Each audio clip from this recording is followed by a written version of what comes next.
Paano mag-apply dyan? Paano ba sumali sa walang gutom? Sana all kasali. Sana po makasali pamilya ko Ano dyan. ba requirements para makasali dyan sa walang gutong program? Sandali lang, walang aplikasyon sa walang gutong program. Hindi ito open registration o walk-in application. Ang mga benepisyaryo ay natutukoy gamit ang listahan ng 3 ng DSWD.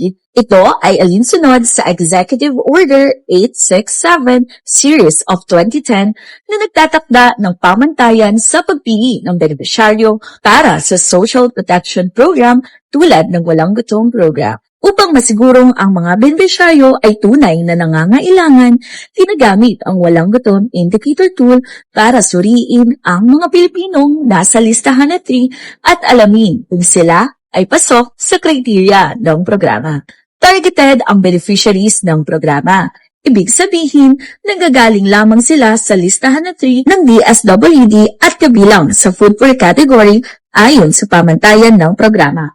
Paalala, hindi galing sa barangay o munisipyo ang listahan ng mga benepisyaryo ng Walang Gutom Program.